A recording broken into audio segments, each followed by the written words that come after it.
We're live streaming.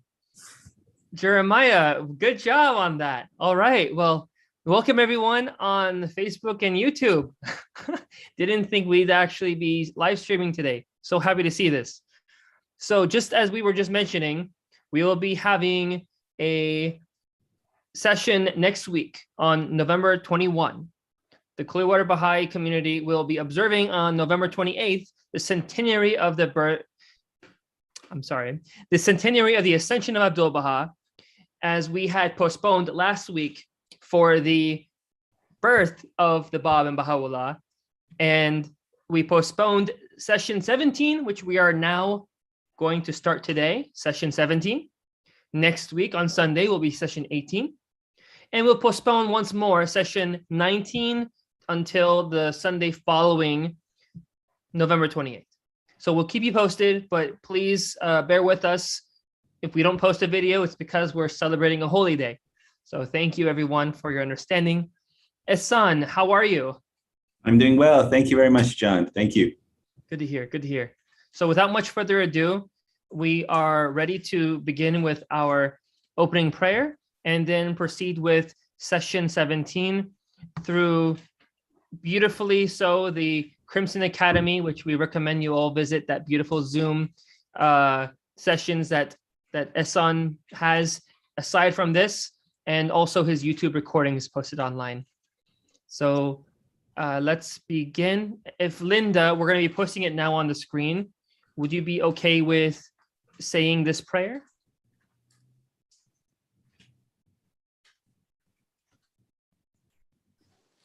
O my God, thou seest me in my lowliness and weakness, occupied with the greatest undertaking, determined to raise thy word among the masses and to spread thy teachings among thy peoples.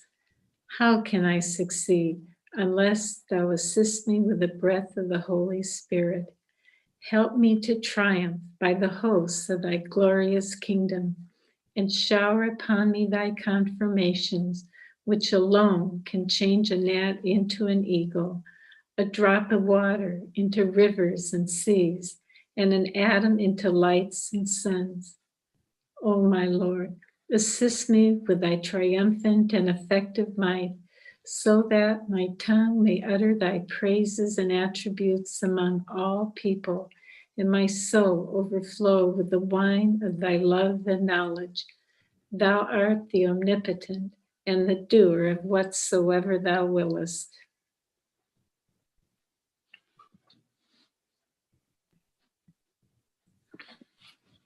Thank you so much for saying that. Now, dear Ehsan is going to proceed with our session number 17 of Advent and Divine Justice.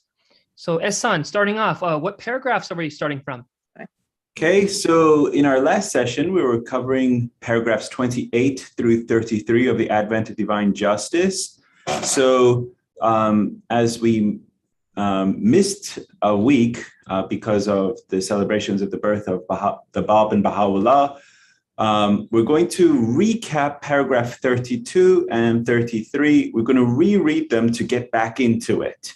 Okay, and then we're going to go back to where we were in our session so we can have that refresh of paragraph 32 and 33. So where we were. Okay, so that's what we're going to do. So let me pull up the PowerPoint so we can get back into it. Okay, here we go, dear friends. So good to have you everyone back. Ready to start off this session.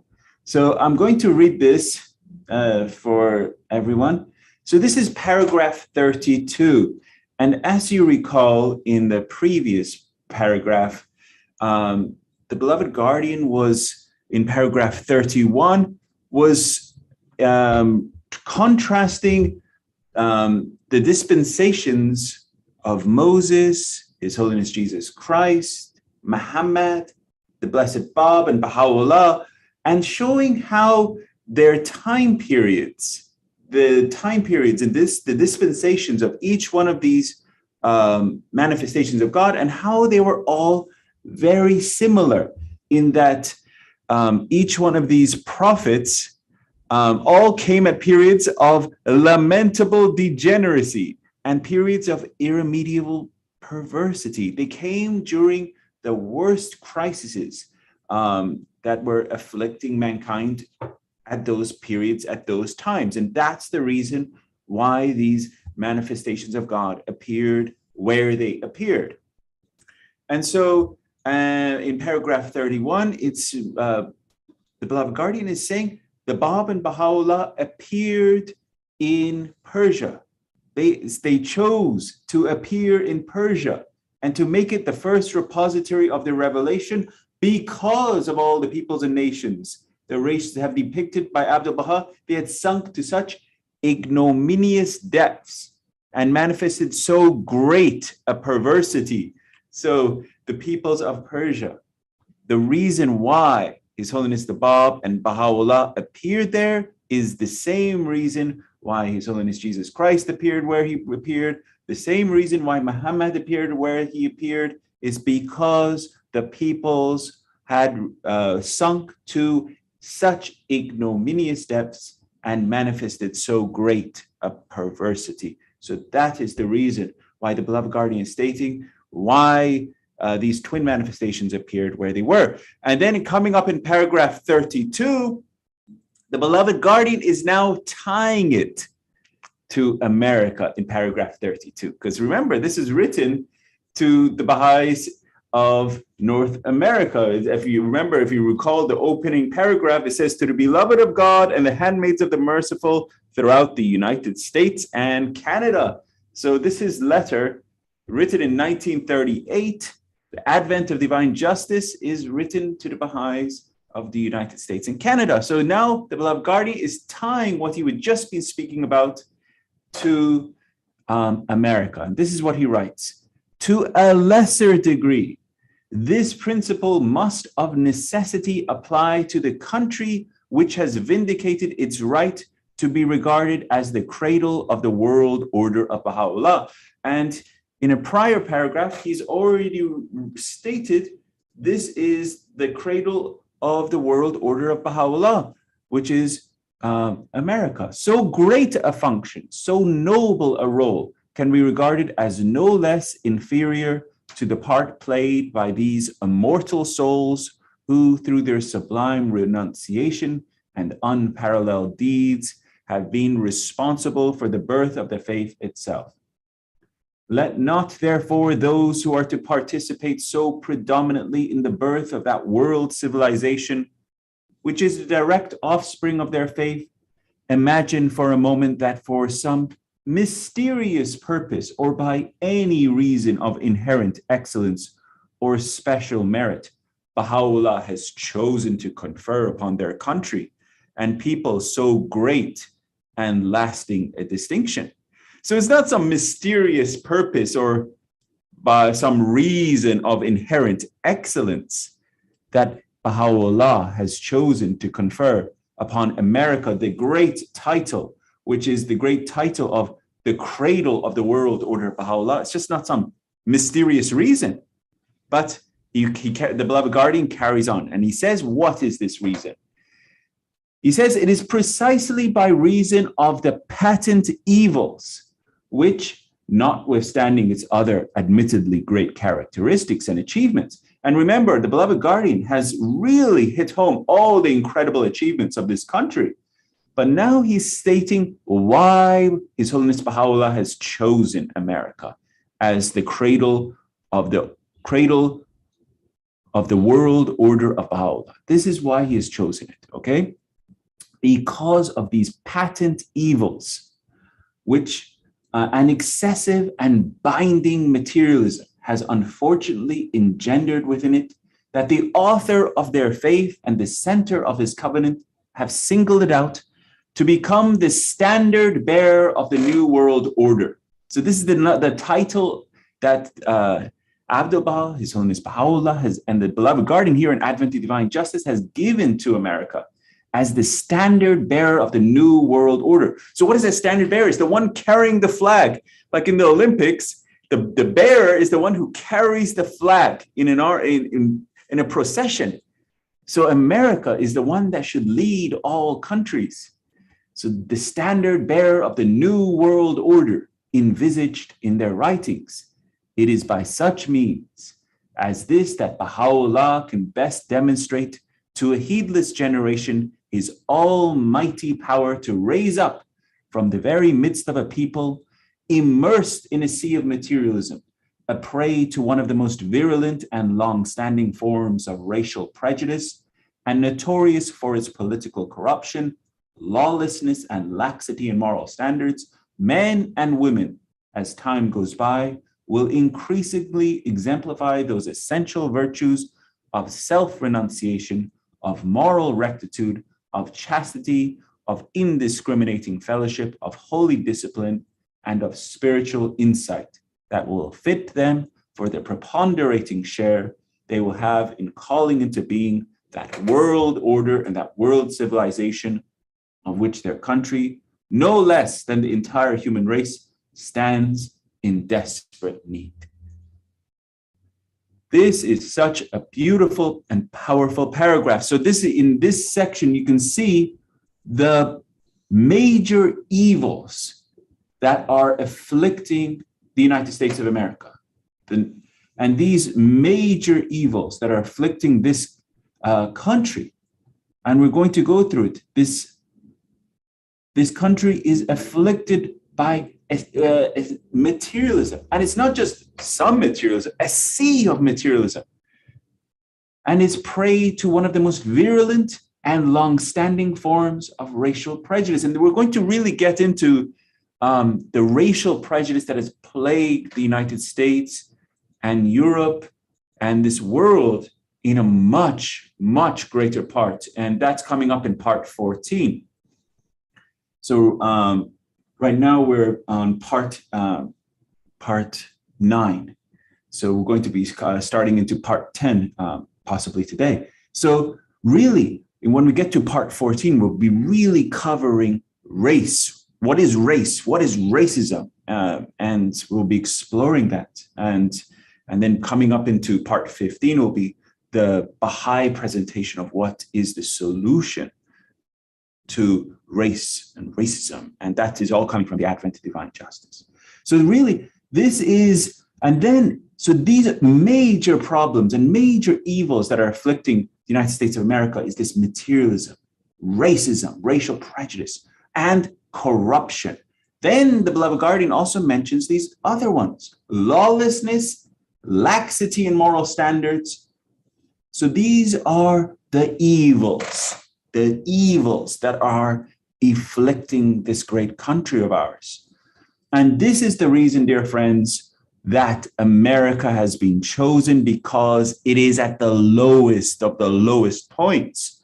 And why it has been chosen is because it needs to this transformation from this infusion from the powers, this creative energies, this transformative energies that are becoming from these twin revelations to demonstrate the power of transformation. And so through this transformation, what will it say? Through this transformation, as time goes by, men and women will increasingly exemplify those virtues. Of what? What are these virtues? This is the transformation, this new race of men. So if someone asks me, hey, Ehsan, you talk about new race of men. What is this new race of men mentioned in paragraph 28 that we read? And then we're going to read it again in paragraph 48. And then we're going to read it again in paragraph 115. It's actually one of the most common themes in all the writings is this transformation, this to become this new race of men. So we're going to read at the end of paragraph 32, what does it mean, this transformation of character? And so what does it mean? It is men and women who exemplify those essential virtues of self-renunciation. So you exemplified your inner life and your external conditions. So you exemplify it through moral rectitude, chastity. So rectitude conduct, that is one of the weapons that we're really going to get into and coming up. chaste and holy life. So chastity, that's another one of the weapons the beloved guardian mentions, chaste and holy life, of indiscriminating fellowship, of holy discipline, of spiritual insight that will fit them for the preponderating share they will have in calling into being that world order and that world civilization of which their country, no less than the human race, stands in desperate need. A Baha'i is one that is keenly aware of the need, the desperate need of the prescription of the divine physician in this day and age. We should be like nurses in this day and age. A nurse is one that gives out the prescription of the doctor. The doctor is His Holiness Baha'u'llah. He is giving the prescription to mankind. He has said, this is what the world needs in this day and age. This is what will save humanity.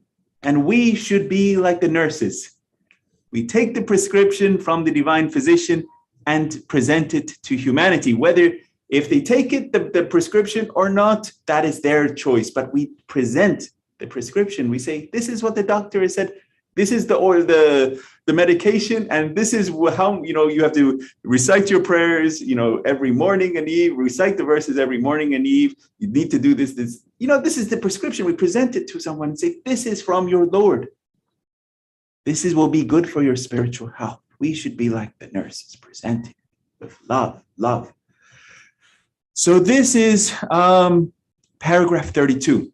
And at the very end of paragraph 32, it says, theirs will be the duty and privilege, meaning the American Bahá'ís. Theirs will be the duty and privilege in their capacity, first as the establishers of one of the most powerful pillars sustaining the edifice of the Universal House of Justice, and then as the champion builders of that new world order, of which that house is to be the nucleus and forerunner to inculcate, demonstrate, and apply those twin and sorely needed principles of divine justice and order. Principles to which the political corruption and the moral license, increasingly staining the society to which they belong, offer so sad and striking a contrast. So we're going to explore this divine justice and order coming up in the next part. So the beloved guardian really gets into justice as one of the principles, and it's also one of the principles of rectitude of conduct. So is justice. So we'll be getting into that in much more detail. Then paragraph 33. This is all recap, dear friends, because we covered this 2 weeks ago. So I wanted to refresh everyone before we jump back into the session covering paragraphs 32 and 33. So in paragraph 33, the beloved guardian says, observations such as these, however distasteful and depressing they may be, should not in the least blind us to those virtues and qualities of high intelligence, of youthfulness, of unbounded initiative and enterprise, which the nation as a whole so conspicuously displays and which are being increasingly reflected by the community of the believers within it. So the beloved guardian is saying, he's saying the observations he has about this American nation, namely these patent evils, immersed in the sea of materialism, prey to the most virulent forms of racial prejudice, notorious for political corruption, lawlessness, laxity in moral standards. So the beloved guardian is saying, this is absolutely true. This is what is this country is plagued with. These are the evils rampant in this society. And this is the reason why this country has been chosen. It is precisely by this reason, these patent evils, that this country and excessive and binding materialism, these reasons that this country has been chosen to be the standard bearer of the new world order because of these evils. It's not something that we should be like, yeah, it's great that we have all these evils. No, this is truly a tragic case that America is afflicted by these evils. But the beloved guardian wants to, in that level, also wants to comfort the American Baha'i friends and the friends of the North America, and says it's not that sure that it's extremely distasteful, even mentioning all of these qualities. Distasteful. It's also depressing. He says, but he says it should not in the least blind us to those virtues and qualities. Now here the beloved guardian is mentioning the qualities of America. This is the qualities of America: high intelligence, youthfulness, unbounded initiative, and enterprise. So these are the qualities of America. And this comes up again in, this comes up again later on. And this is very interesting because the beloved guardian mentions this again in a future paragraph. And it is in one paragraph, I think it's off the top of my head. This paragraph is right after, is the paragraph here. Okay, found it. So you see this where he's talking about youthfulness, right? In high intelligence, youthfulness of unbounded initiative. And this is in my older edition of Advent Divine Justice on page 58. It says, so to the Baha'i youth of America, moreover, I feel a word should be addressed in particular as I survey the possibilities which a campaign of such gigantic proportions. And then he describes them. He says, though lacking in experience and faced with insufficient resources, talking about the Baha'i youth, he says, yet the adventurous spirit which they possess and vigor, alertness, optimism, they have thus far so consistently shown. So he's mentioning vigor, energy, adventurous spirit, alertness, and optimism. All the similar characteristics of this young nation. Unbounded initiative, high intelligence. So it's very similar characteristics to describing the Baha'i youth. So in essence, the beloved guardian is saying this country in itself is like a youth, having that qualities of being like a youth. So now let us get back into where we were, dear friends, is studying paragraph 32. And if you can always go back and watch the prior sessions to as if you missed anything. So this is where we were in our study of paragraph 32. Okay? In paragraph 32, the beloved guardian Shoghi Effendi explains that the principles governing the birthplace of a revelation apply to a lesser degree to the country chosen to be the cradle of the New World Order. Such distinction conferred by His Holiness Baha'u'llah on America and its people is not people because of some mysterious purpose or by any reason of inherent excellence or special merit, but rather this how Baha'u'llah demonstrates the transforming power of his revelation in bringing forth a new generation of people with the high moral standards, from a people immersed in a sea of materialism, involved in the most violent and long-standing racial prejudices, and a society notorious for its political corruption, lawlessness, and laxity in moral standards. And if you recall last time, dear friends, if any other country was chosen other than the locations where a manifestation of God has appeared, for example, if he appeared anywhere else and it wasn't the worst spot on the planet, they would say, hey, it's not that bad. It's, it wasn't really that bad. It was, people were okay. They really didn't need, the message of him to come because it was okay. But the location of where they come, the requirement is it has to be that bad. So that the power, the transformational power goes from the absolute worst to the people that are the absolute best, to demonstrate this transformative power of the manifestation of God. So this is really one of the signs and proofs of the manifestation himself, is that transformation. And it's actually, if we go to Kitab Iran, in paragraph 240 in Kitab Iran, you find it there that the purpose of why the manifestation of God comes is for us to be transformed. This is why they come, for us to be transformed.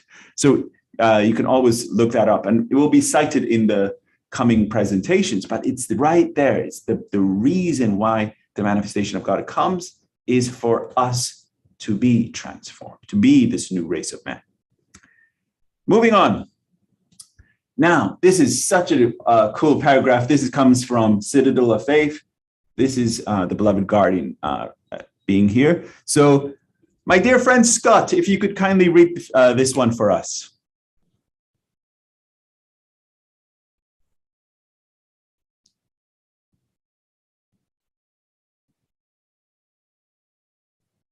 Head on mute, sorry. There you go. The American nation, of which the community of the most great name forms as yet a negligible and infinitesimal part, stands in need from whichever angle one observes its immediate fortunes in grave peril. The woes and tribulations which threaten it are partly avoidable, but mostly inevitable and God sent. For by reason of them, a government and people clinging tenaciously to the obsolescent doctrine of absolute sovereignty and upholding a political system manifestly at variance with the needs of a world already contracted into a neighborhood and crying out for unity, will find itself purged of its anachronistic conception, and prepared to play a preponderating role, as foretold by Abdu'l-Baha, in the hoisting of the standard of the lesser peace, in the unification of mankind, and in the establishment of a world federal government on this planet.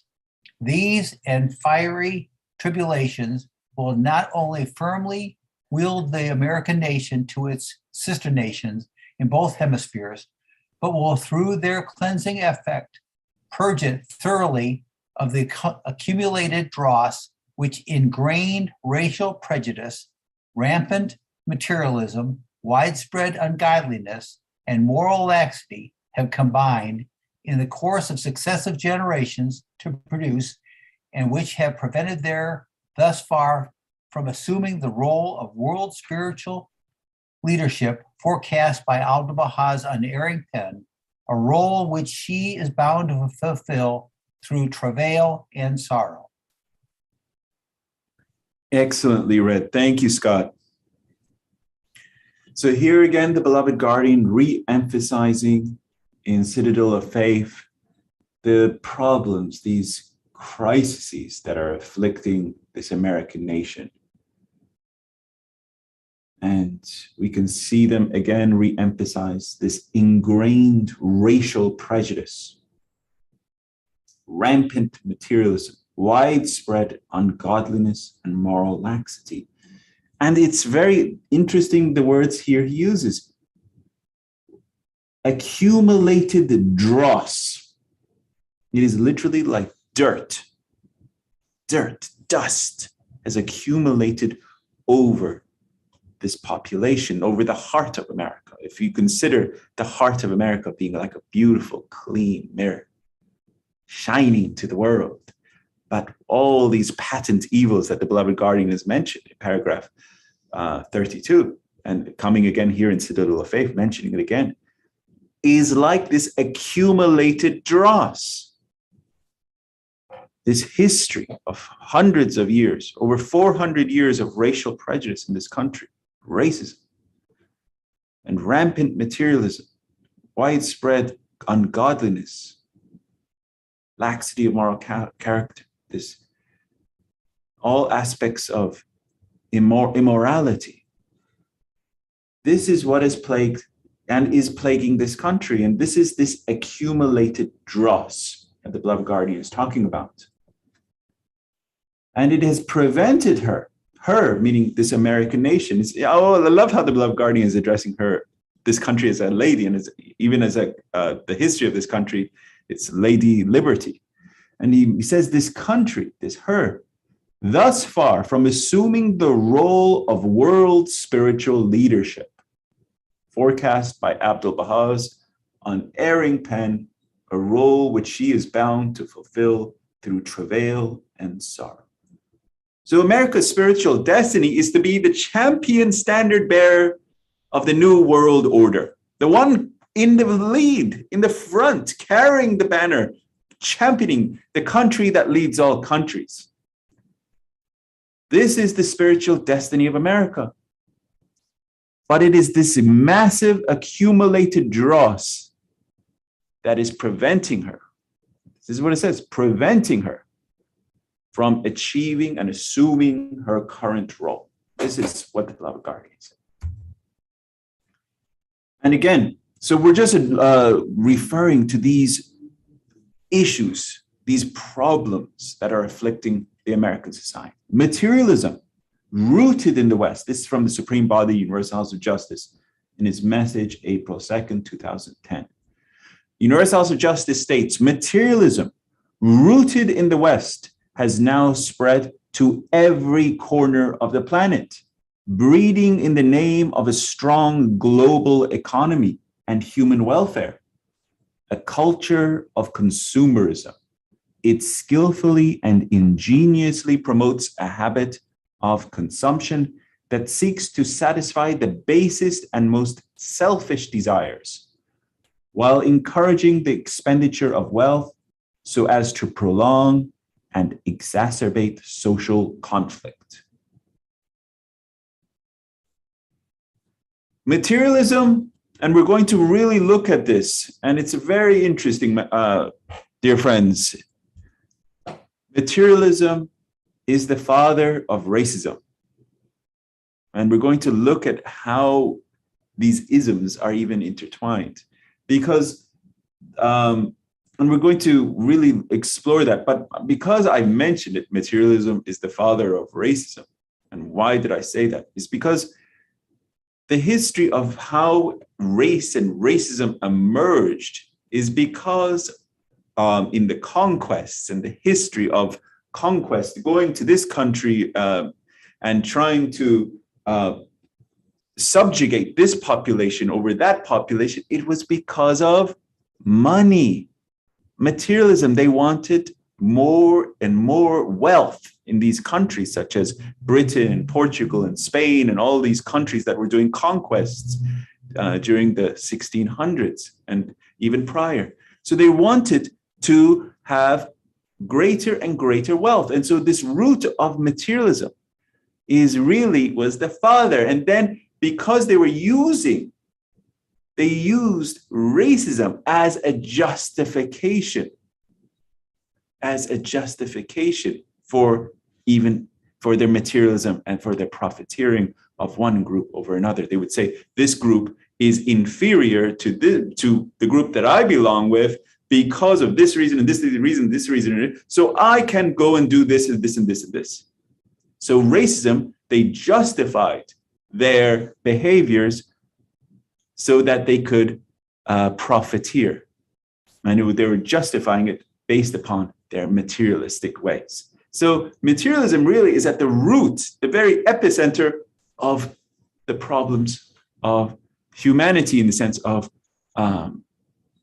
especially racism and others. So this is I wanted to hit on that before we really get into the racism and other sections coming up.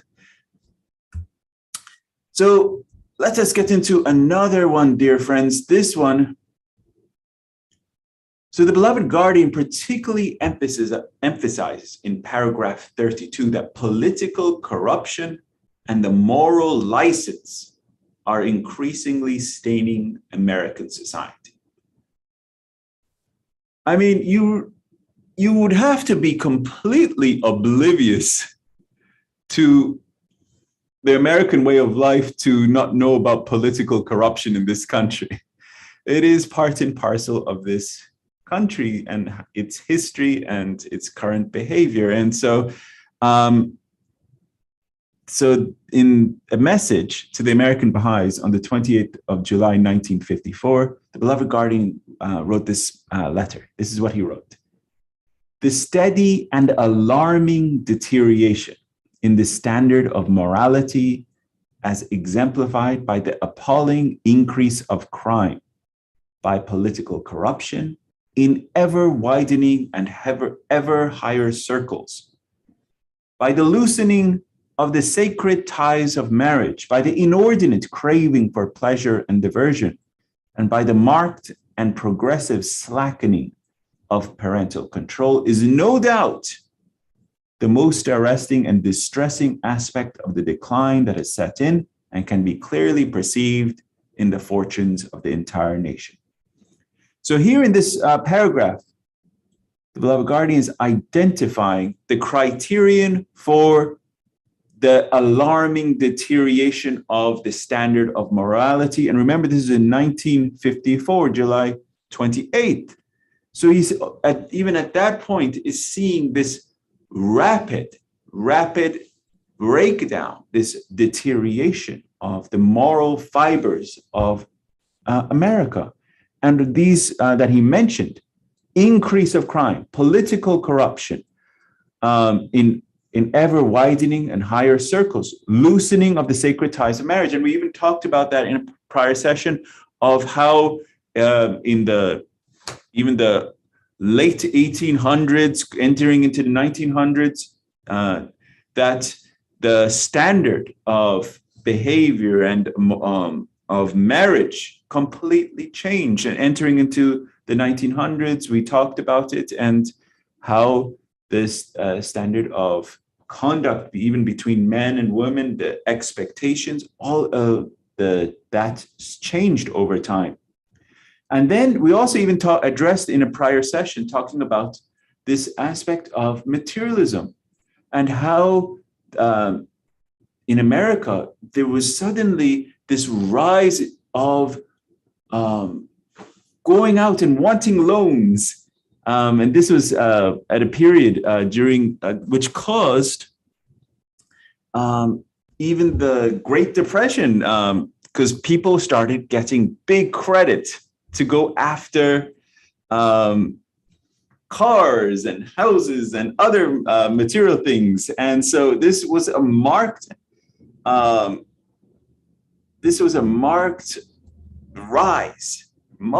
rise in going after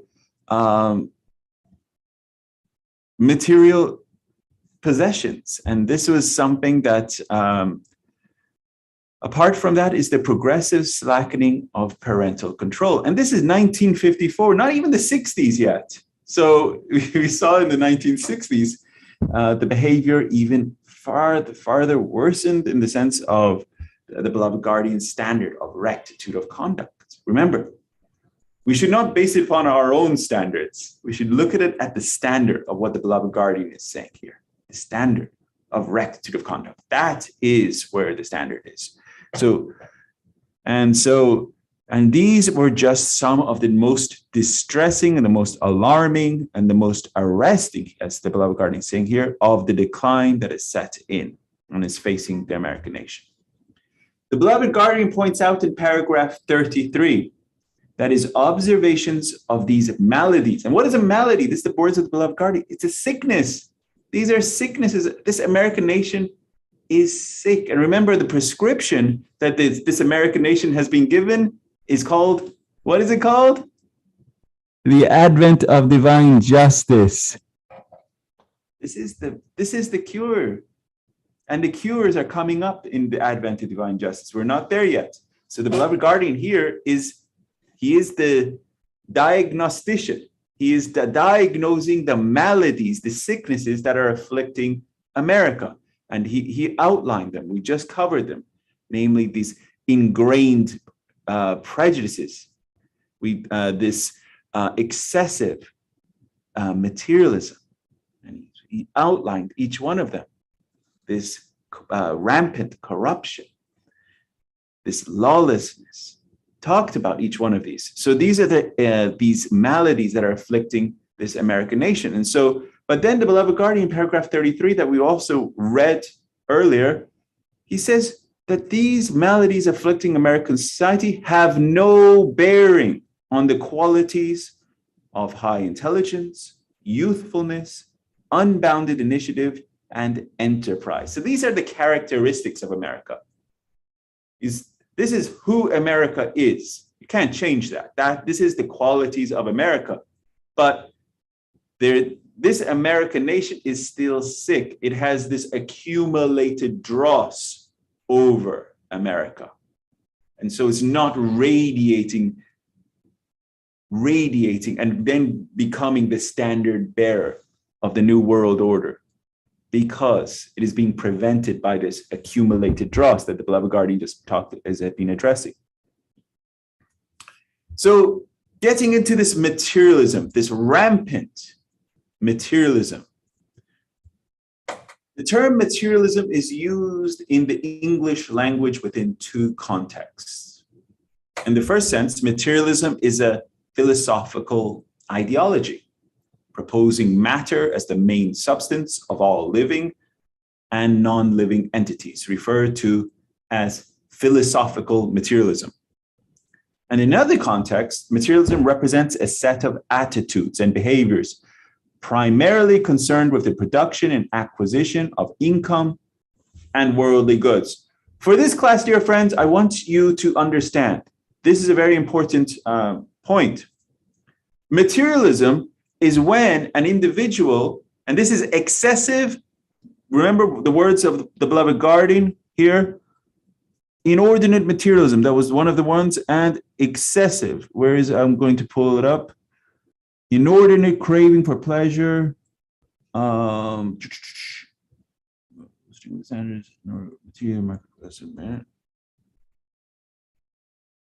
here. Okay, this is from the Universal House of Justice. House of Justice says materialism here. Okay, here in this one, rampant materialism. Rampant. That was the words of the beloved guardian here. Okay, and then in this one, it was immersed in a sea of materialism. So it's a huge amount of materialism. So what that is the point of the beloved guardian. So materialism in and by itself is the tendency to think material objects are more important than people. It is desire for money over ethics. So in reality, any form of materialism would be bad, because you're thinking something, anything, as a thing is more important than a human being, a life.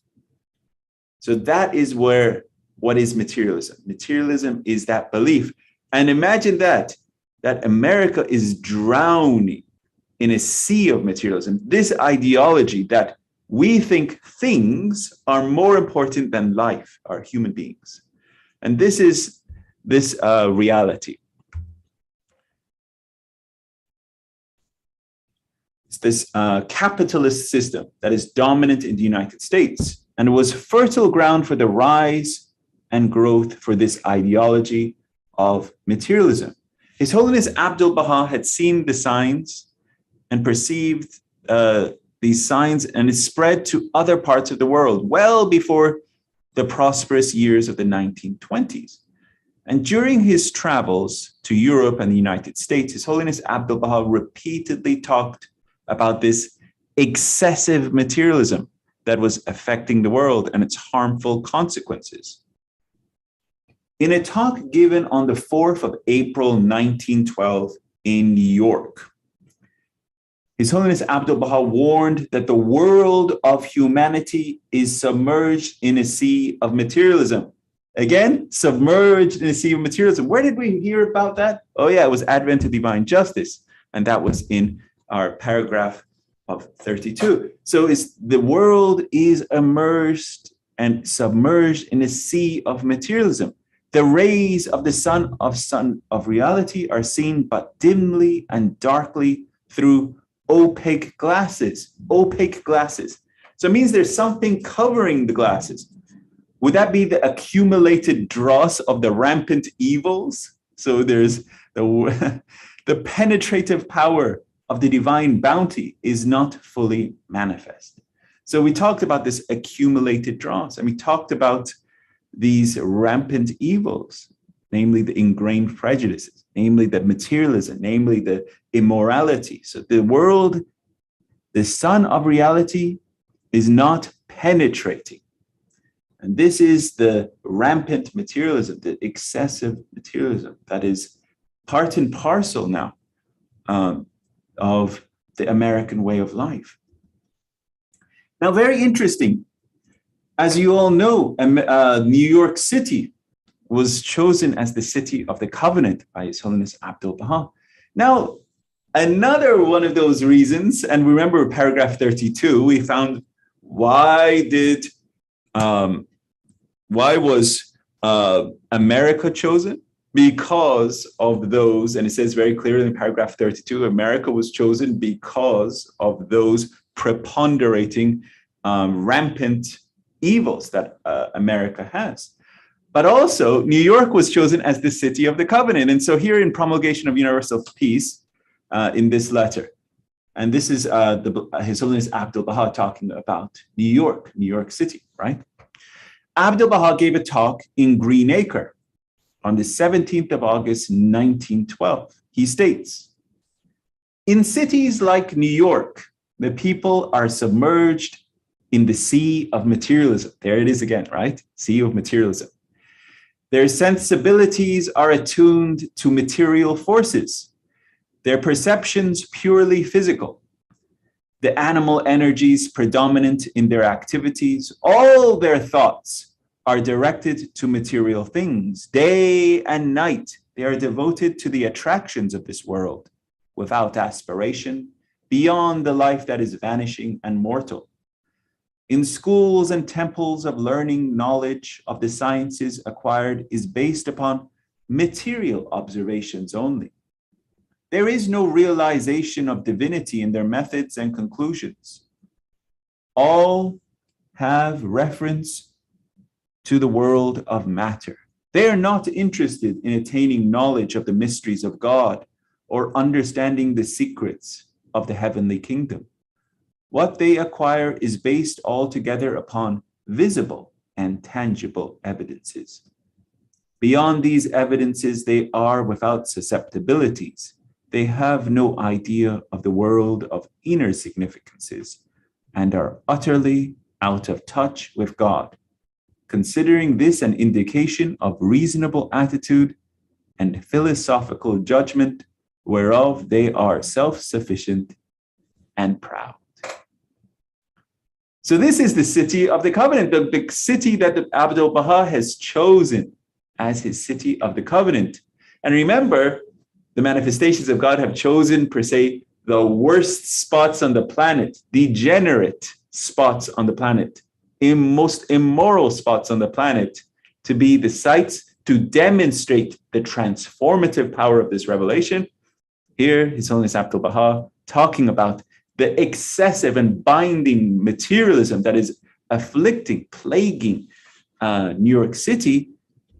So he chose this as his site to demonstrate the power and transformative energies of the covenant of Baha'u'llah. That this, that people are so immersed in this materialism that they have no reference to the world of the spirit. The only reference point is the world of matter. They have no knowledge, not even interested in attaining the knowledge of the mysteries of God or the secrets of heavenly kingdom. They're not interested.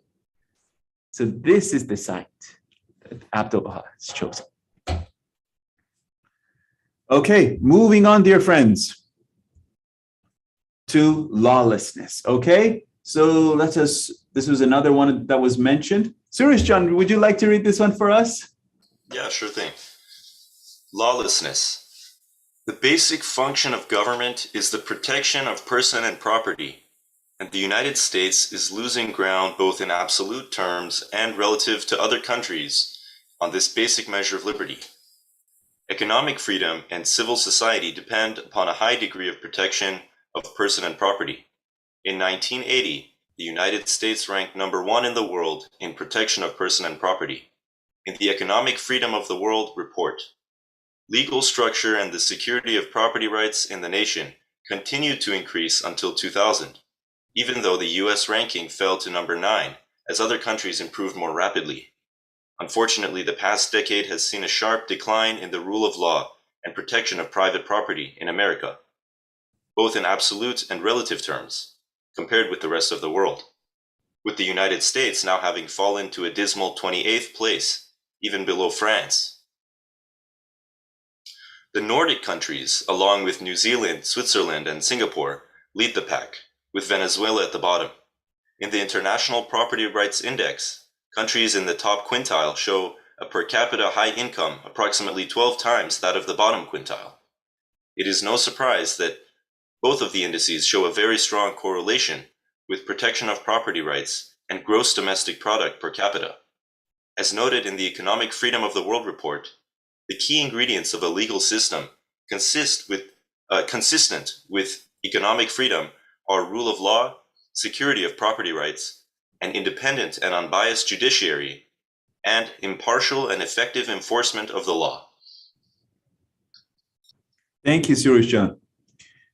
So yes, I read these economic freedom reports. This is a part of economic freedom report, the Economic Freedom of the World report. That's what it's called, and it's very interesting to see these reports because then you get to see how countries are ranked based upon certain criterias. And the United States has been dropping on what is on the Economic Freedom Report based upon criterions that and this is truly also due to corruption as well as materialism. Companies and corporations are gaining rights over people. This is where matter is more important than people.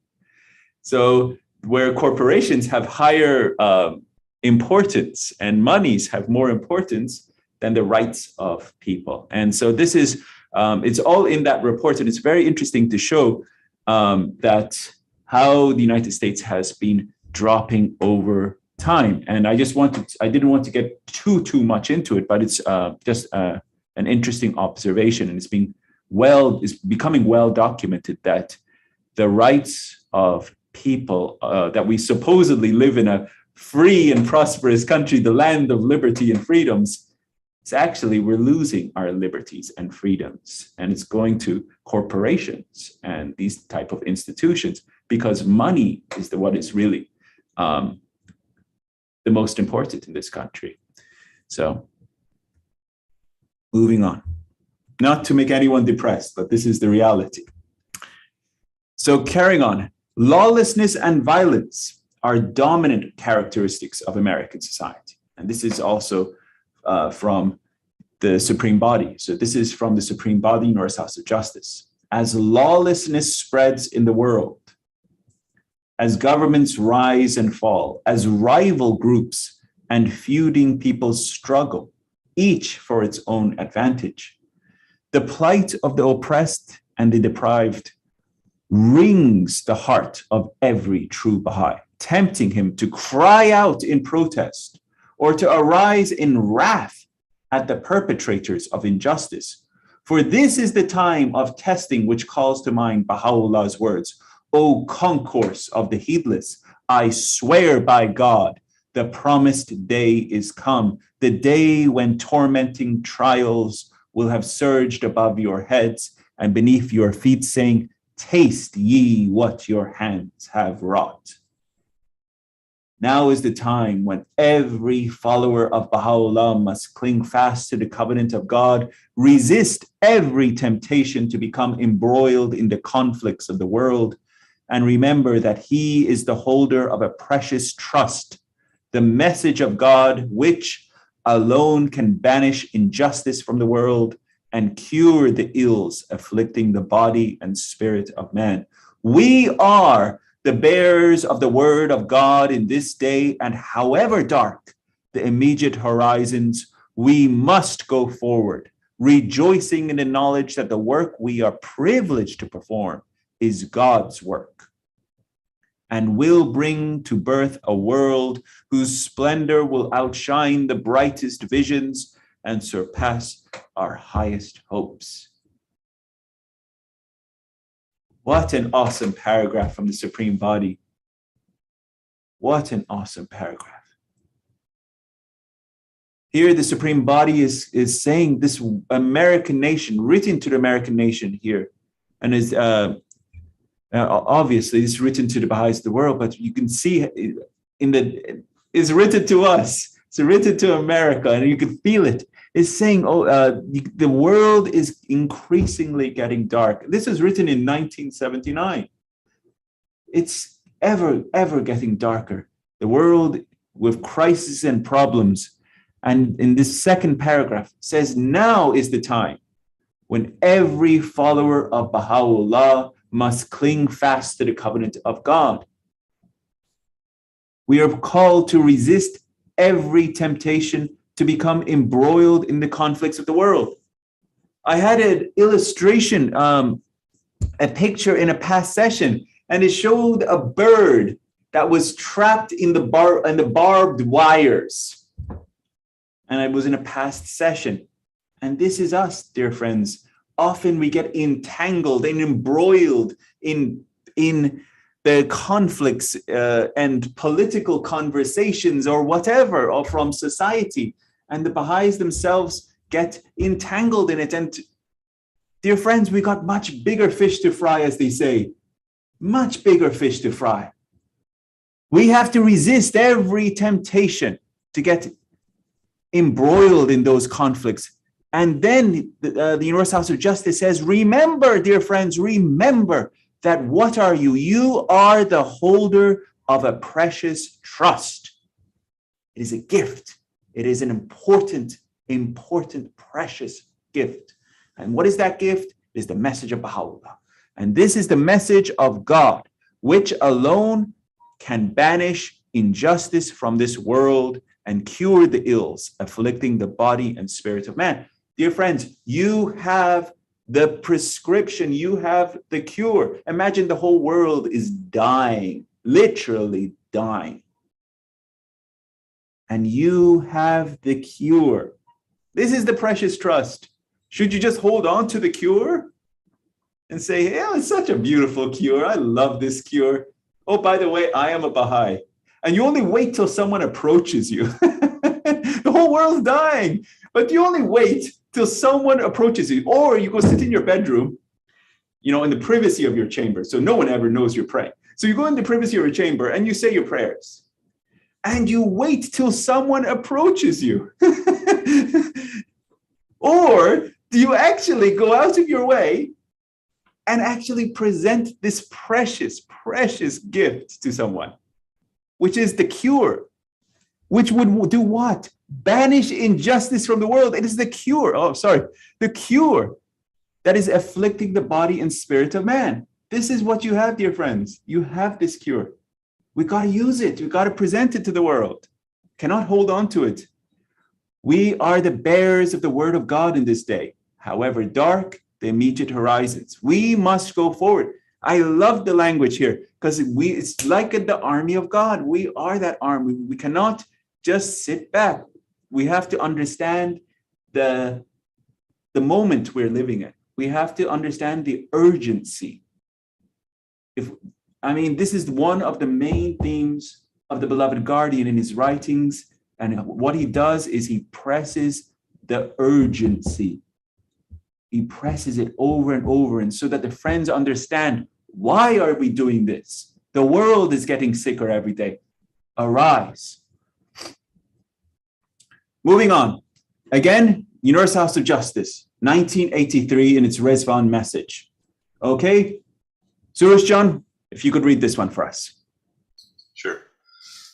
Continuing on lawlessness. The observable acceleration during the past decade of the two processes described by our beloved guardian, the disintegration of the old order and the progress and consolidation of the new world order of Baha'u'llah, may well come to be regarded by future historians as one of the most remarkable features of this period.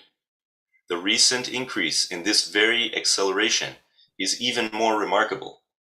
Both within and without the cause of God, powerful forces are operating to bring to a climax the twin tendencies of this portentous century. Among the many evidences which reveal this process may be cited, on the one hand, the continual increase of lawlessness, terrorism, economic confusion, immorality, and the growing danger of the proliferation of weapons and destruction, and on the other, the worldwide, divinely propelled expansion, consolidation, and rapid emergence into the limelight of world affairs of the cause itself, a process crowned by the wonderful efflorescence of Mount Carmel, the mountain of God, whose divine springtime is now so magnificently burgeoning. Beautifully read, beautifully. So here, again, the Universal House of Justice is talking about these twin processes, these two processes, and we're really going to get into these two processes coming up. But I wanted to hit on it because we're talking about these maladies that are afflicting society. And these maladies are part of these processes, this rapid breakdown, this disintegration of the old order. And the other processes is the progress and consolidation of the world order of Baha'u'llah. So two processes are happening simultaneously. And we're going to really explore these further. And some of the evidences of this rapid breakdown here, the Universal House of Justice highlights some of them. The continual increase of lawlessness, terrorism, economic confusion, immorality, growing danger from the proliferation of weapons, destruction. So those are just some of them. And you really don't have to go very far to see evidences of these in society. You can really just turn on the news or go to Google News or Yahoo News or any form of news that you acquire and see what is going on in the world and see how the world daily is getting ever worse. And these are just per se symptoms of the world really breaking down, as they say, the disintegration of the old order. This is the words of the Universal House of Justice here, and echoing the words of the beloved guardian. And the other process that the Universal House of Justice is highlighting here is this integration. So contrasting this process of disintegration, this process of integration is this progress and consolidation of the new world order of Baha'u'llah. So this is what the work of the Baha'i community. And this was the Rezvan message 1983. And so right here it says, the worldwide divinely propelled expansion, consolidation, rapid emergence into the limelight of the world, affairs of the cause itself. So in 1986, that is when the Universal House of Justice said the Baha'i community had emerged out of obscurity. So here, this is the first hinting at that, of this emergence into the limelight of the world. So it's like that seedling now poking its head out of the soil, you know? Now it's a different stage of growth. It is now emerging into the limelight of the world. And it was really because of the efflorescence of the events that were happening on Mount Carmel, the Ark projects that were being built, the mountain of God. So carrying on in this theme of lawlessness. This is one of the maladies, the sicknesses that afflicts this American society. And we often don't think about it too much. We often think about racism, or we think about other maladies, but lawlessness is also, or even we may think about corruption or one of the other maladies, but lawlessness is also one of them. And this is from the Bible. The Bible doesn't say, "Depart from me who practices the law." It says, "Depart from me who practice lawlessness." And this is from Matthew 7:23. "And then I will declare to them, I never knew you. Depart from me, you who practice lawlessness." The book of Matthew, chapter 7, verse 23. So if you practice lawlessness, means you are of the ungodly. You're not of God, because so it's depart from me. And this is my last slide in this part, and I thought this was humorous, but very true. And as this depiction of lawlessness that is going on in the world, and some wealthy individuals with their bonuses, their fat bonuses, say, "Pah, call that looting," because actually they are the ones that are also the ones that are looting from society. So even in the state of lawlessness, the super elites, the super wealthy, are the ones that are really taking advantage of society. So I wanted to throw that in, and it's not just the ones that are rioting or pillaging or looting. It's also the ones that can get away with it in that depiction. So it's this excessive and binding materialism. So moving on, dear friends, there we go. We finished that part. Okay, excellent. Now we go to our next part. Any questions before we transition to our next part at this point, or we good? And I can see Miss Trudy has just caught a fish. Excellent job on that. Okay, and we go to our next part. Okay, here we go.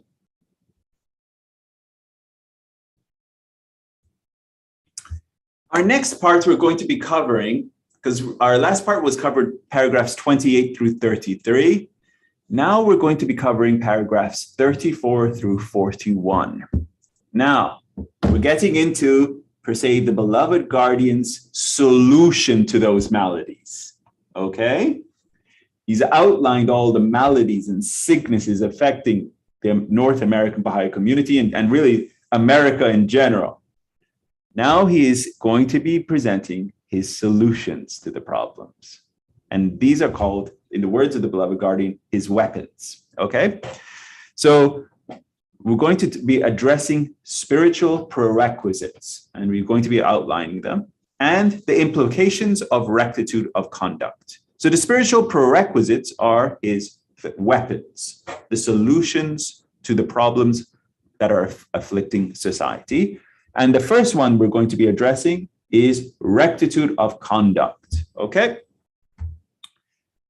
And also, just for your information, the longest paragraph in the whole of Advent to Divine Justice is in this section. So you're going to see that one also. Okay, so let's get into it.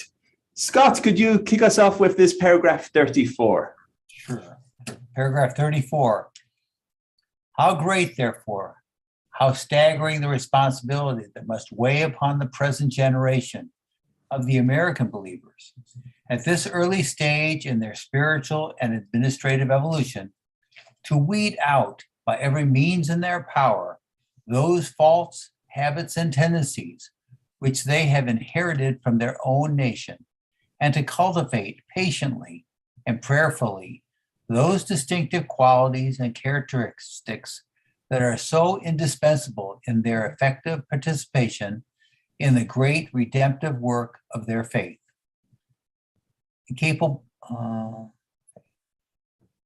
Incapable as yet, in view of the restrictive size of their community and the limited influence it now wields of producing any marked effect on the great mass of their countrymen, let them focus their attention for the present on their own selves, their own individual needs, their own personal deficiencies and weaknesses, ever mindful that every intensification of effort on their part will better equip them for the time when they will be called upon to eradicate in their turn such evil tendencies from the lives and the hearts of the entire body of their fellow citizens. Nor must they overlook the fact that the world order, whose basis they, as the advance guard of the future Baha'i regenerations of their countrymen, are now laboring to establish, can never be reared unless and until the generality of the people to which they belong has been already purged from the diverse ills, whether social or political, that now so severely afflict it. Very well read, dear Scott. Okay, Keep going? carry on, Scott. You read so well. Sure. Surveying as a whole the most pressing needs of this community, attempting to estimate the more serious deficiencies by which it is being handicapped in the discharge of its task, and ever bearing in mind the nature of that still greater task with which it will be forced to wrestle in the future. I feel it my duty to lay special stress upon and draw the special and urgent attention of the entire body of the American believers, be they young or old, white or colored, teachers or administrators, veterans or newcomers, to what I firmly believe are the essential requirements for the success of the tasks which are now claiming their undivided attention. Great as is the importance of fashioning the outward instruments and of perfecting the administrative agencies which they can utilize for the prosecution of their dual task under the 7-year plan, vital and urgent as are the campaigns which they are initiating, the schemes and projects which they are devising, and the funds which they are raising for the efficient conduct of both the teaching and the temple work, the imponderable, the spiritual factors which are bound up in their own individual and inner lives, and with which are associated their human and social relationships, are no less urgent and vital, and demand constant scrutiny, continual self-examination, and heart-searching on their part, lest their value be impaired or their vital necessity be obscured or forgotten. Excellent, dear Scott. Thank you. Suresh John, if you could carry on. Of these spiritual prerequisites of success, which constitute the bedrock on which the security of all teaching plans, temple projects, and financial schemes must ultimately rest, the following stand out as preeminent and vital, which the members of the American Baha'i community will do well to ponder. Upon the extent to which these basic requirements are met, and the manner in which the American believers fulfill them in their individual lives, administrative activities, and social relationships, must depend the measure of the manifold blessings which the all-bountiful possessor can vouchsafe to them all. These requirements are none other than a high sense of moral rectitude in their social and administrative activities, absolute chastity in their individual lives, and complete freedom from prejudice in their dealings with peoples of a different race, class, creed, or color. Carry on, Suresh John. Very well.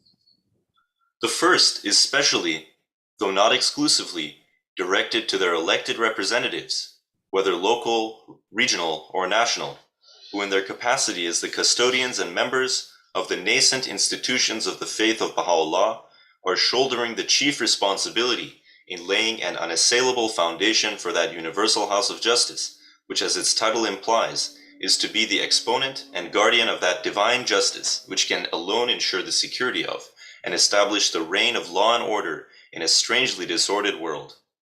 The second is mainly and directly concerned with the Baha'i youth, who can contribute so decisively to the virility, the purity, and the driving force of the life of the Baha'i community, and upon whom must depend the future orientation of its destiny, and the complete unfoldment of the potentialities with which God has endowed it. The third should be the immediate, the universal, and the chief concern of all and sundry members of the Baha'i community, of whatever age, rank, experience, class, or color, as all, with no exception, must face its challenging implications, and none can claim, however much he may have progressed along this line, to have completely discharged the stern responsibilities which it inculcates. One more. Go for it, Surya. A rectitude of conduct, an abiding sense of undeviating justice, unobscured by the demoralizing influences which a corruption-ridden political life so strikingly manifests. A chaste, pure, and holy life, unsullied and unclouded by the indecencies, the vices, the false standards, which an inherently deficient moral code tolerates, perpetuates, and fosters, a fraternity freed from that cancerous growth of racial prejudice, which is eating into the vitals of an already debilitated society. These are the ideals which the American believers must from now on, individually and through concerted action, strive to promote in both their public and private lives, ideals which are the chief propelling forces that can most effectively accelerate the march of their institutions, plans, and enterprises, that can guard the honor and integrity of their faith and subdue any obstacles that may confront it in the future. Thank you, thank you. Okay, I'll read this one. This rectitude of conduct, with its implications of justice, equity, truthfulness, honesty, fair-mindedness, reliability, and trustworthiness, must distinguish every phase of the life of the Baha'i community.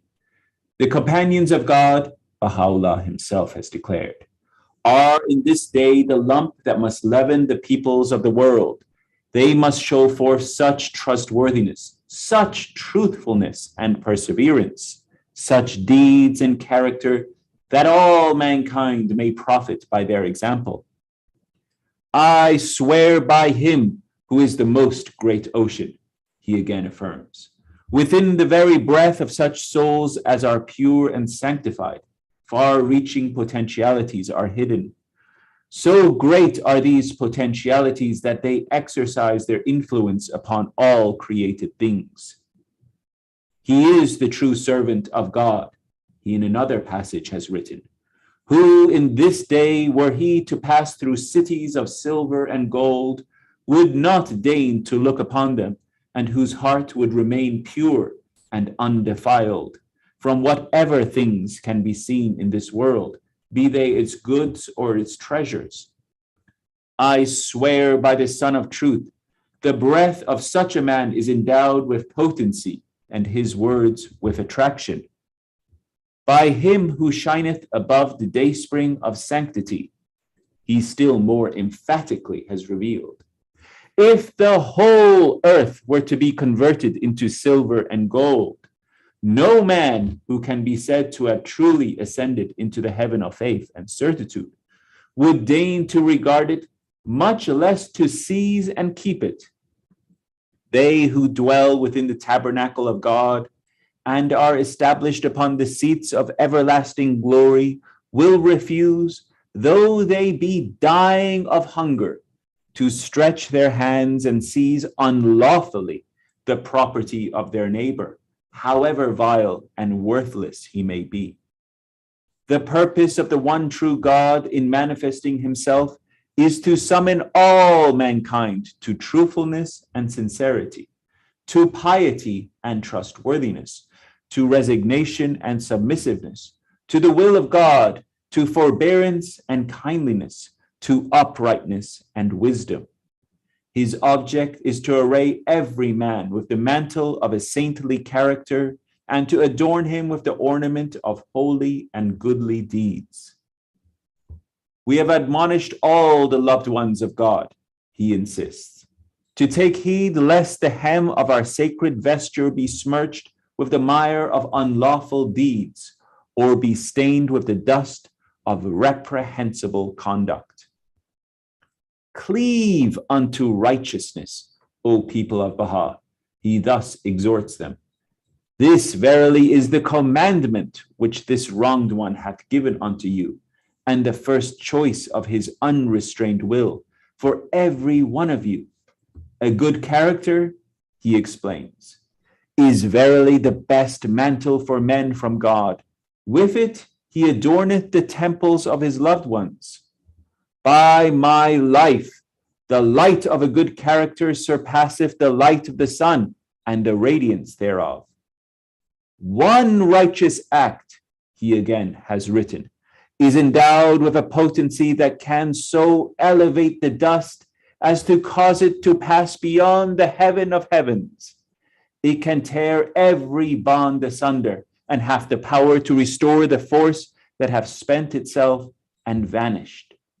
Be pure, O people of God, be pure, be righteous, be righteous. Say, O people of God, that which can ensure the victory of him who is the eternal truth, his hosts and helpers on earth, have been set down in the sacred books and scriptures, and are as clear and manifest as the sun. These hosts are such righteous deeds, such conduct and character, as are acceptable in his sight. Whoso ariseth in this day to aid our cause and summoneth to his assistance the hosts of a praiseworthy character and upright conduct, the influence from such an action will most certainly be diffused throughout the whole world. The betterment of the world is yet another statement, can be accomplished through pure and goodly deeds, through commendable and seemly conduct. Be fair to yourselves and to others, he thus counseleth them, that the evidences of justice may be revealed through your deeds among our faithful servants. Equity, he also has written, is the most fundamental among human virtues. The evaluation of all things must needs depend upon it. And again, observe equity in your judgment, ye men of understanding heart. He that is unjust in his judgment is destitute of the characteristics that distinguish man's station. Beautify your tongues, O people, he further admonishes them, with truthfulness, and adorn your souls with the ornament of honesty. Beware, O people, that ye deal not treacherously with anyone. Be the trustees of God amongst his creatures and the emblems of his generosity amidst his people. Let your eye be chaste, is yet another counsel. Your hand faithful, your tongue truthful, and your heart enlightened. Be an ornament to the countenance of truth, is yet another admonition. A crown to the brow of fidelity, a pillar of the temple of righteousness, a breath of life to the body of mankind, an ensign of the hosts of justice, a luminary above the horizon of virtue. Let truthfulness and courtesy be your adorning, is still another admonition. Suffer not yourselves to be deprived of the robe of forbearance and justice, that the sweet savors of holiness may be wafted from your hearts upon all created things. Say, beware, O people of Baha, lest ye walk in the ways of them whose words differ from their deeds. Strive that ye may be enabled to manifest to the peoples of the earth the signs of God, and to mirror forth his commandments. Let your acts be a guide unto all mankind. For the professions of most men, be they high or low, differ from their conduct. It is through your deeds that ye can distinguish yourselves from others. Through them, the brightness of your light can be shed upon the whole earth. Happy is the man that heedeth my counsel and keepeth the precepts prescribed by him who is the all-knowing, the all-wise. All right. And our next paragraph. Jeremiah, could you read this one for us? Yes. Can everyone hear me? Yes, go ahead. O army of God, writes Abdu'l-Baha, through the protection and help vouchsafed by the blessed beauty, may my life be a sacrifice to his loved ones. Ye must conduct yourselves in such a manner that ye may stand out distinguished and brilliant as the sun among other souls. Should any one of you enter a city, he should become a center of attraction by reason of his sincerity, his faithfulness and love, his honesty and fidelity, his truthfulness and loving kindness towards all the peoples of the world, so that the people of that city may cry out and say, this man is unquestionably a Baha'i, for his manners, his behavior, his conduct, his morals, his nature and disposition reflect the attributes of the Baha'is. Not until ye attain this station can ye be said to have been faithful to the covenant and testament of God, the most vital duty in this day. He moreover has written, is to purify your characters, to correct your manners, and improve your conduct. The beloved of the merciful must show forth such character and conduct among his creatures, that the fragrance of their holiness may be shed upon the whole world, and may quicken the dead. Inasmuch as the purpose of the manifestation of God and the dawning of the limitless lights of the invisible is to educate the souls of men, and to refine the character of every living man. Truthfulness, he asserts, is the foundation of all human virtues. Without truthfulness, progress and success and all the worlds of God are impossible for any soul. When this holy attribute is established in man, all the divine qualities will be acquired. Thank you, dear Jeremiah. John, could you kindly read this one? Sure, one moment. Of course, thank you.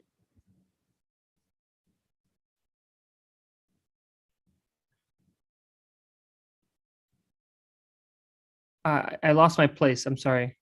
We're on paragraph 41 at the top, such a rectitude of conduct. Thank you. Such a rectitude of conduct must manifest itself with ever-increasing potency in every verdict which the elected representatives of the Baha'i community, in whatever capacity they may find themselves, may be called upon to pronounce. It must be constantly reflected in the business dealings of all its members in their domestic lives, in a manner of employment, and in any service they may in the future render their government or people.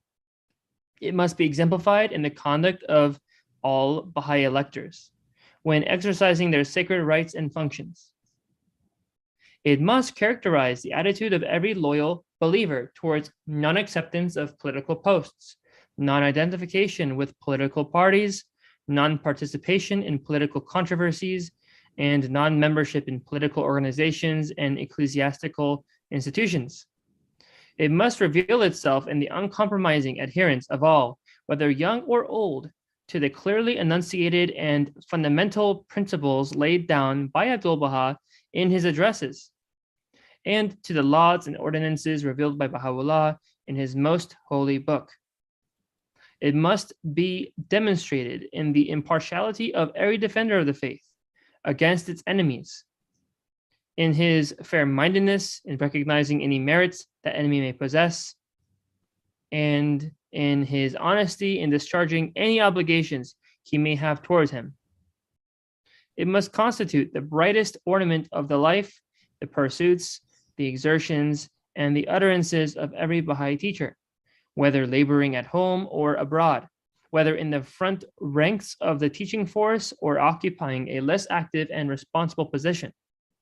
It must be made the hallmark of that numerically small yet intensely dynamic and highly responsible body of the elected national representatives of every Baha'i community, which constitutes the sustaining pillar and the sole instrument for the election in every Baha'i community, in every community of that universal house of justice.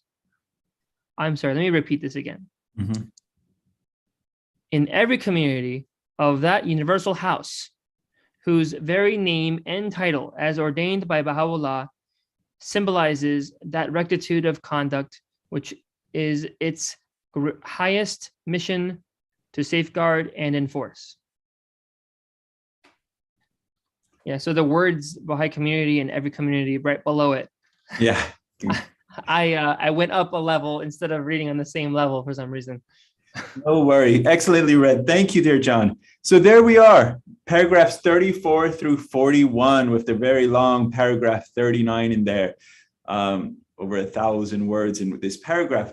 So now in the prior paragraphs that we just read, 28 through 33, in the last part, the beloved guardian here addressed the maladies, these sicknesses that were afflicting the American society.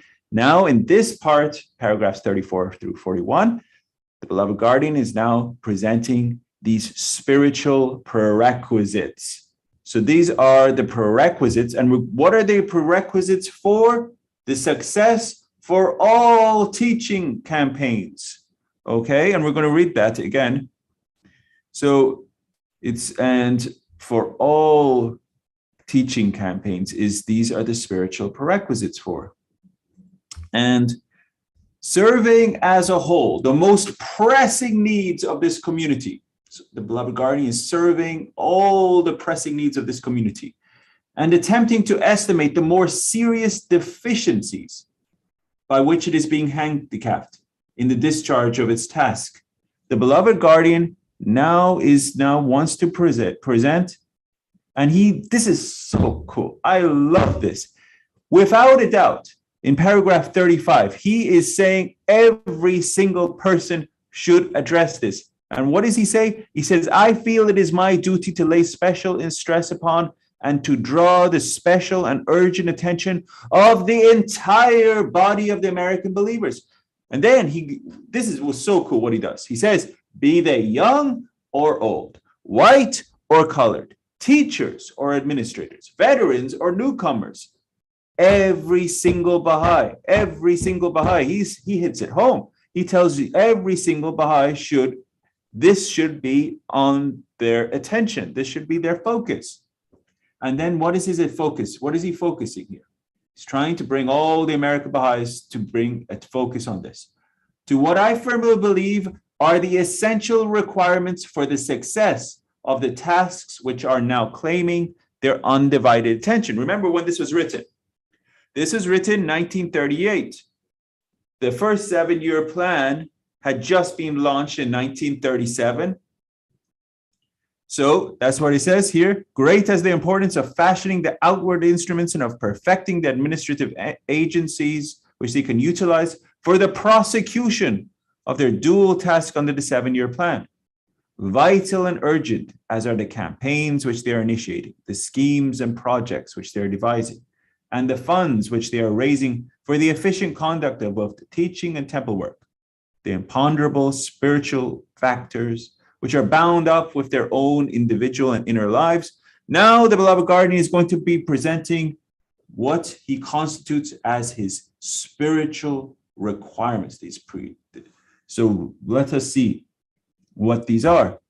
Of these spiritual requirements, spiritual prerequisites of success, which constitute the bedrock of which the security of all teaching plans. So these, my dear friends, these are what constitutes success of all the teaching plans. So if you want to go on a teaching plan, you got to, first reflect on the inner life. And this is what it says, dear friends, because these are the prerequisites. Before you can go on a long trip, on a long journey in your car, you got to do first some things. You got to make sure, hey, have I packed, for the long journey? Have I put fuel in my car? So to prepare for the long journey. Have I got taken care of have I even make sure I put my family in the car, right? So have I prepared everything, gotten everything in the car to go on the long journey? So this is prerequisites to go on the journey, right? And the prerequisites for the success of all teaching plans are what here the beloved guardian is going to presenting. And it's not just success of all teaching plans, it's the success of temple projects and financial schemes. So 3 things, my dear friends: the success of all teaching plans, temple projects, and financial schemes. And as we know, the funds are the lifeblood of the cause. So to have the success for the lifeblood of the cause is dependent on these spiritual prerequisites of success. And now what are they? The beloved guardian presents them here at the very end of this paragraph. Okay, he says, these requirements are none other than high sense of moral rectitude in their social and administrative activities. So first, high sense of moral rectitude in their social and administrative activities. Number 2, absolute chastity in their individual lives. And number 3, complete freedom from prejudice in their dealings with peoples of a different race, class, creed, or color. So there we are, dear friends. These are the beloved guardian's weapons for success in all teaching plans, temple projects, and financial schemes. Now, I did not mean to miss one of my most favorite paragraphs, paragraph 34. I accidentally, because I was so excited to present these spiritual prerequisites, I jumped ahead because the opening of paragraph 34, and I want to hit home to everyone. The language here is so awesome and so powerful. The language here is so important. It says, how great, therefore, how staggering the responsibility that must weigh upon the present generation of the American believers at this early stage. Right now, dear friends, we're at an early stage of the evolution, the spiritual progress of this American nation, of the American Baha'i community. We haven't even hit 200 years of the growth of this Baha'i faith, and we're not even at 200 years. So we're really still at an early stage in this spiritual and administrative evolution. But the responsibilities of every single American Baha'i is to do what? Weed out. That's right. The word here the beloved guardian has chosen is weed out, because weeds are persistent. They have roots that go deep and grow, and they have tendrils, and they spread out, and they try to take over the life force of either a flower or something that is good. But what do we have to do? We have to weed out by every means in our power those faults, habits, and tendencies. Faults, habits, and tendencies, which we have inherited. We have inherited these faults, habits, and tendencies from our nation.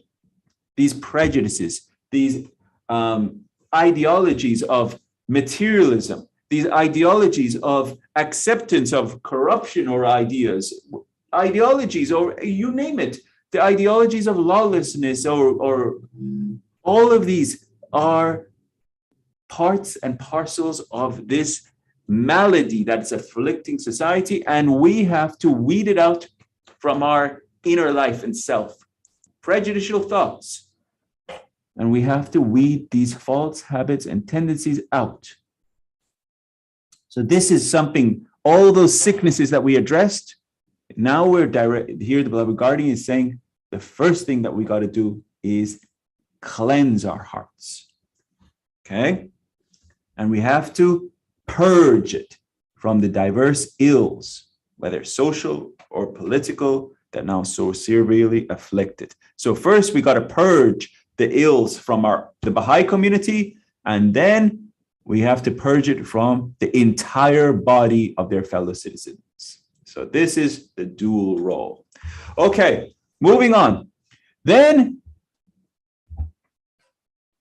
in paragraph 37, very cool paragraph, obviously, beloved guardian, right? Beloved guardian, now is it saying what every one of these weapons are, who are they specifically addressed to?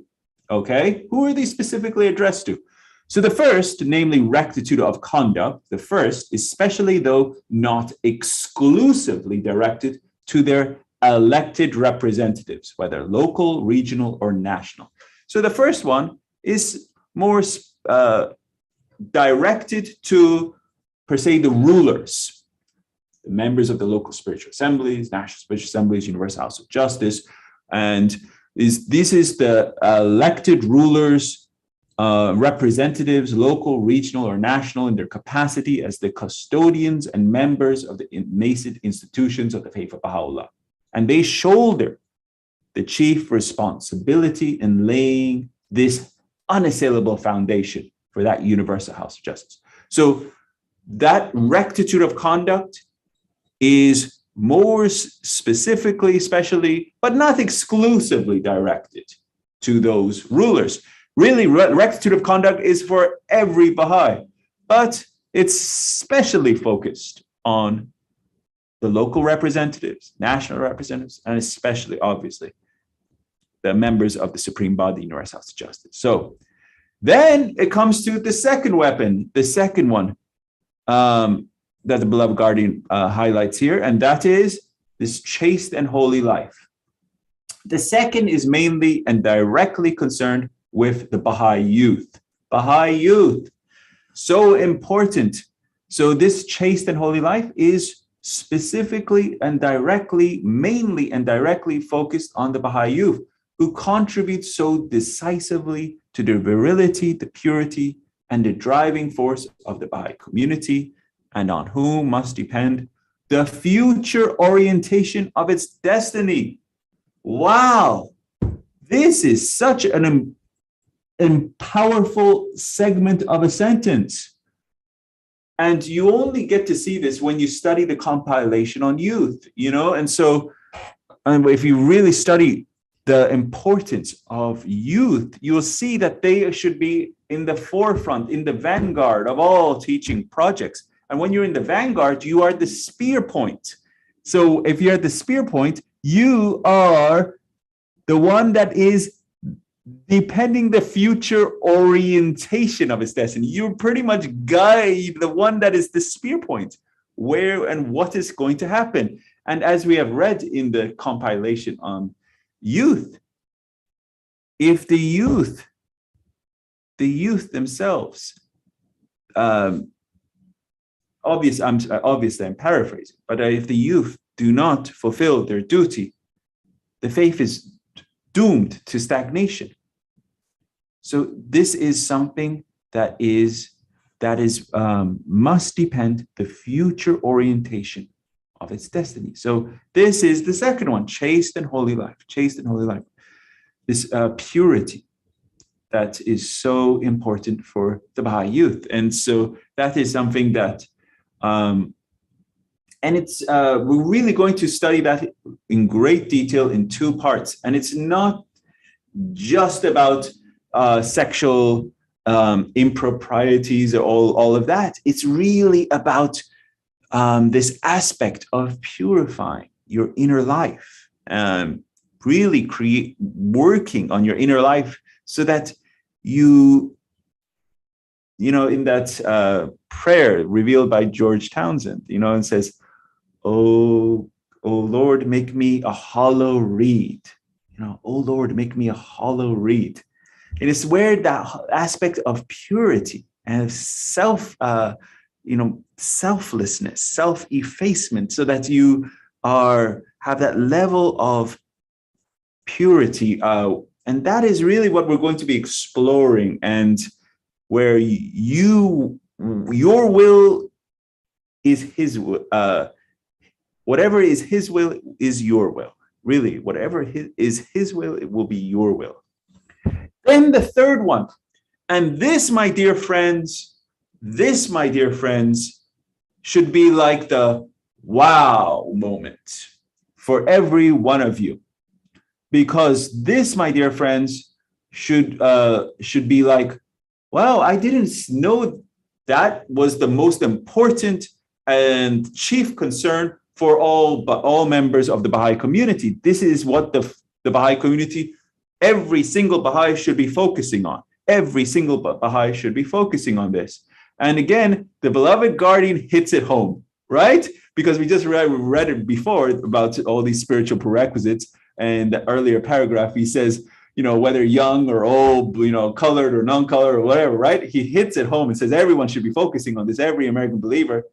And then he hits it again here home in this paragraph.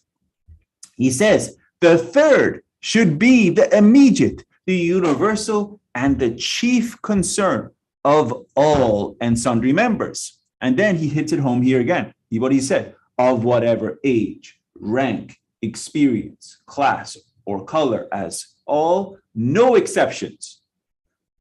And what is this third one? It was the freedom from racial prejudices. Freedom, right? And this is what he's addressing. And none can claim, however much he may have progressed along this line, to have completely discharged the stern responsibility which it inculcates. This is complete freedom from prejudice in their dealings with peoples of a different race, class, creed, or color. So this is what the entire body of the American believers should be focused on, whether young or old, colored or non-colored, or no exception. Every person should be their focus. And the beloved guardian goes in much, much greater detail. And we're going to cover that coming up in part 14, 15, where the beloved guardian uses the word, should be the watchword of the entire body of the American believers. And the watchword is freedom from racial prejudices. And the watchword means that should be something that in every conversation, and we're going to hit, God, I love talking about this, because the beloved guardian says in every conversation, whether public or private, we should bring this up. And so this is something that freedom from racial prejudice should be something that we constantly bring up, and how in our private and public lives. Okay, excellent. So then comes now in paragraph 38, 39, and 40, the beloved guardian is now addressing his first of these three weapons. And the first one he addresses is rectitude of conduct and all of its implications, okay? And so then I read that long paragraph 39, which it lists all the different implications of rectitude of conduct.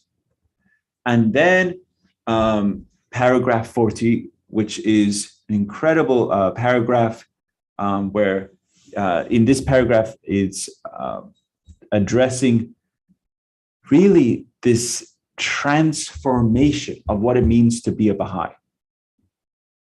Really, this is, I encourage each one of you to reread this section, paragraphs 34 through 40. And in this section, O army of God, this is from Abdul Baha. This is how you should see yourself. You should see yourself as a soldier in his army. And he is the commander. He is the general. O army of God, writes Abdul Baha. What does he say? Through the protection and help vouchsafed by the blessed beauty. Blessed beauty is who? Baha'u'llah. Commander-in-chief, Baha'u'llah. Abdul Baha, his general.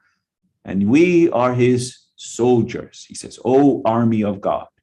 And he says, may my life be a sacrifice to his loved ones. Now, he's calling his army. He's saying, he's telling his army what we should act.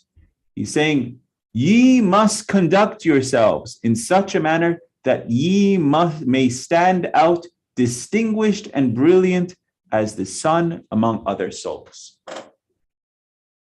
Should any one of you enter a city, he should become a center of attraction by reason of his sincerity, his faithfulness, and love, his honesty and fidelity. Fidelity is faithfulness, his truthfulness, and loving kindness towards all the peoples of the world, so that people of that city may cry out and say, this man is unquestionably a Baha'i, for his manners, his behavior, his conduct, his morals, his nature and disposition reflect the attributes of the Baha'is. Then Abdul Baha goes further. This is so powerful, so powerful. Abdul Baha goes further. This is what he says. He says, not until ye attain this station can ye be said to have been faithful to the covenant and testament of God. Wow. Wow.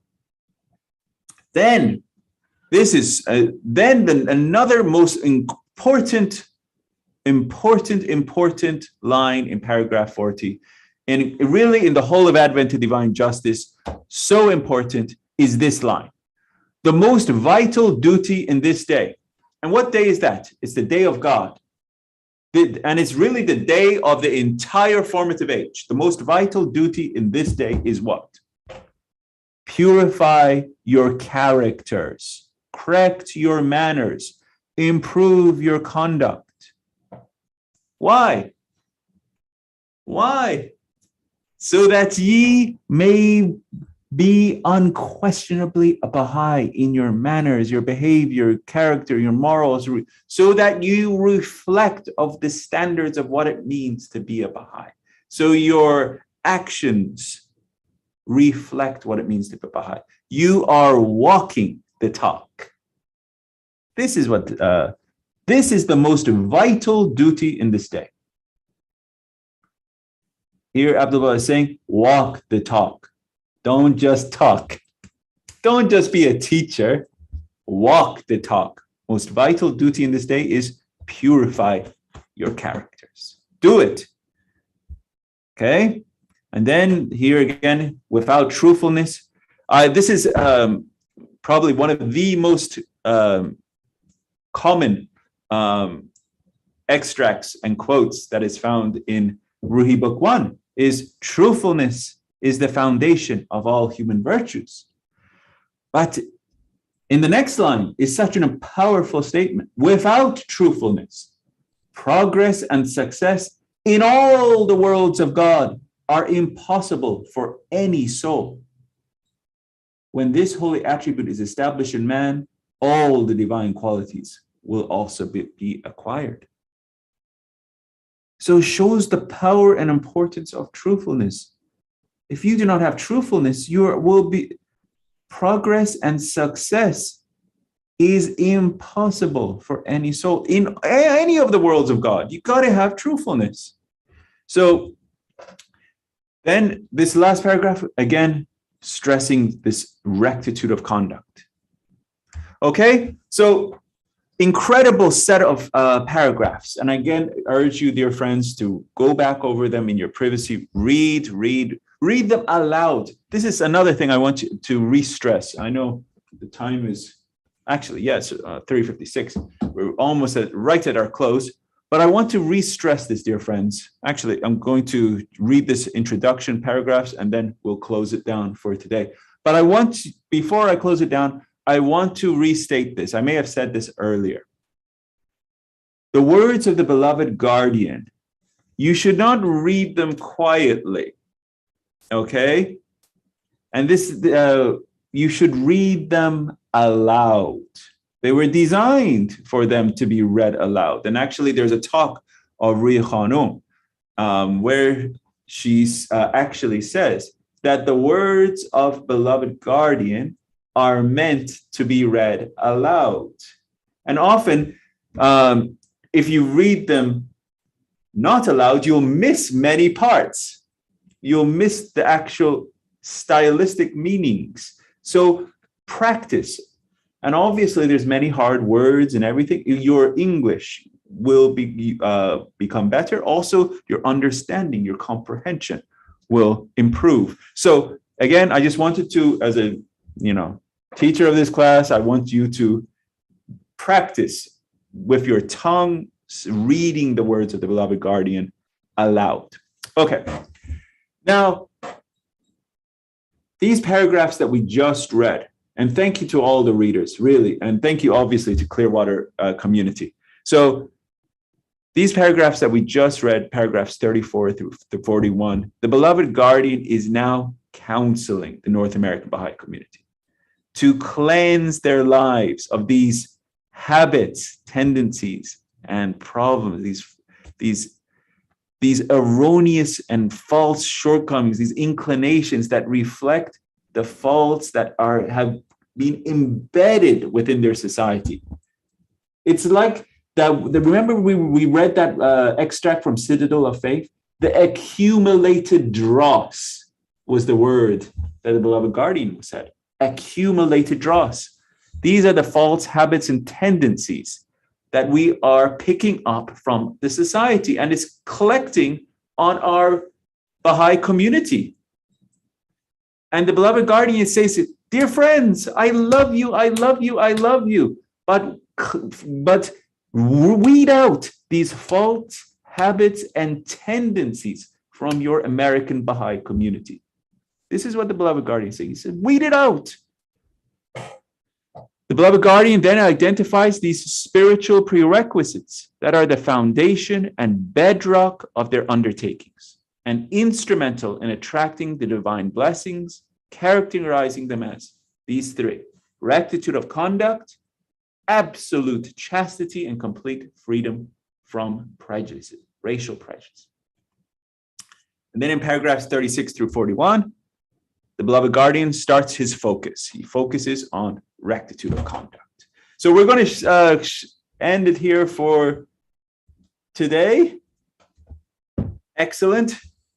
And that's a good stopping point.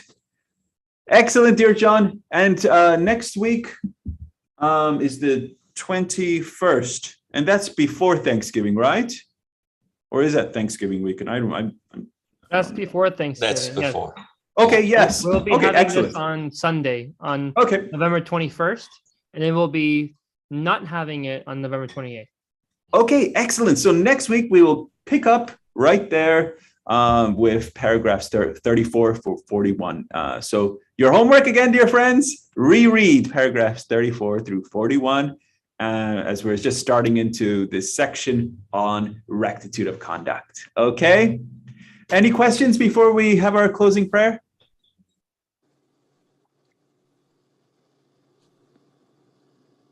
Okay. Excellent. Always good to have you guys, from Scott to Jeremiah to all of you, and from Sarush John, all the friends that watch this online. And thank you very much, Linda. So thank you very much. And so let us have our closing prayer, and we'll see you next week. Thank you so much. And with also happy Thanksgiving to every one of you. I know it's way early, but wishing you guys the best. Thank you.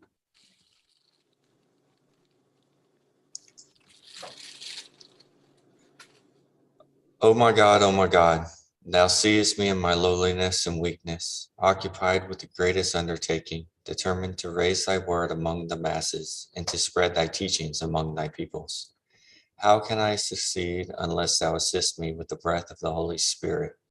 Help me to triumph by the hosts of thy glorious kingdom, and shower upon me thy confirmations, which alone can change a gnat into an eagle, a drop of water into rivers and seas, and an atom into lights and suns.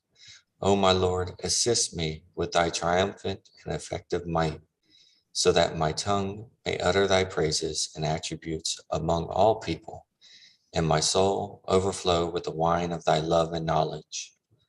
Thou art the omnipotent and the doer of whatsoever thou willest.